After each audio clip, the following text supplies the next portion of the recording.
Do whatever you want to. Okay. First, how did you get started with raising goats? How did I start raising goats? Somebody gave them to me. No, I take that back. Kim and I decided we needed goats. So we went down the street to a lady's house. I knew nothing about what kind of goats we were getting. And Kim, how many goats did we get? 4? Well, no, we had Veronica and Violet, then we got Dolly and John. But they were given to us. Yeah. But we just came home with Veronica and Violet, didn't we? Okay, yes, that's what happened. Short memory. We went down to this, and they were sitting on our laps. They were probably about 2 months old, and we brought them home on our laps. And those were our 2 first goats. And then we had a family move to Vermont who had gotten goats to start milking and never was able to do that. So they left the goats with me, and that was 1, 2, 3, 4, 5, 6 goats. And when you have 6 goats, you have to do something with them. And then we started breeding them. So do you only have females here, or do you have males also? I have 2 bucks. I have one in with Rebecca, 2 sisters goats, and you see our alpines in the side stall. I love that they have rectangular pupils.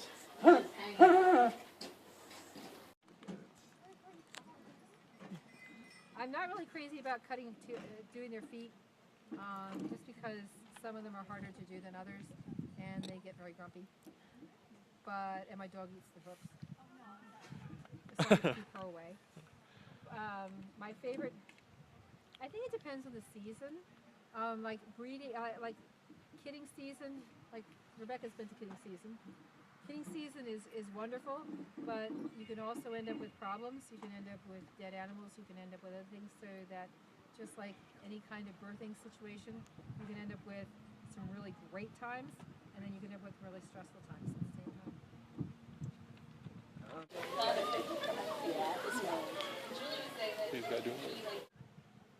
God created everything and said it was good.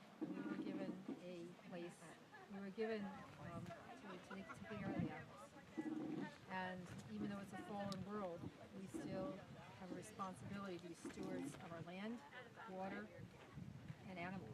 And so when you care for animals, they know you. I can go out in my field and yell goats, and they will come running to me. Other people can do that, and they won't respond to them. A shepherd has a special place in a goat's world. And so they look at us for protection, and we look at them for there's a commitment back. They provide us milk and meat, and we provide them shelter and things they need and safety. And that's a responsibility, whether you're talking about chickens, which I haven't figured out a spiritual connection with the chicken yet. Although Farah, if you ask Farah, she had a chicken that would come to her. Our horses, if you can ask Rebecca, our horses will talk to us. I've had my horses, Jennifer, when she had surgery. Well, I got woken up one night, and I really felt very strongly that I needed to go and check on her over at the Quakertown vet, and that was very important because one, she was out of water, and the other one was that we prayed for her, and because she was not getting bowel sounds, and if she hadn't, she would have died. And right that day, she developed bowel sounds.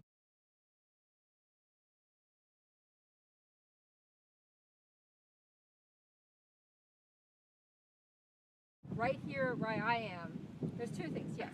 Coyotes, predators, yes. But because we're a small contained area, if you look in any type of history of shepherds were out in fields watching their flocks.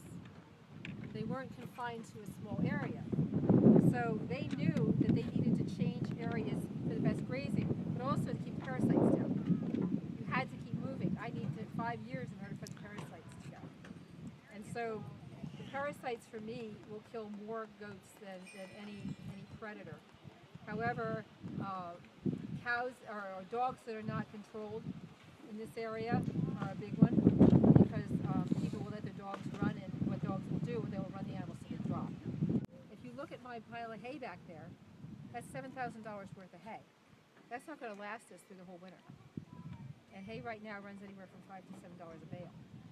So, what you have to look at, am I a production farm or am I a hobby farm? And the whole cycle has meaning. I mean, you eat meat, some of the people here eat meat, and so it's got to come from somewhere. So what you do is, and this is what I learned from another farmer, he says, all my animals have at most excellent life and one bad day. And so there's a point where you have to make a decision, how am I going to run my farm? And yes, all the boys go for market, and this year some of the girls will be going for market too.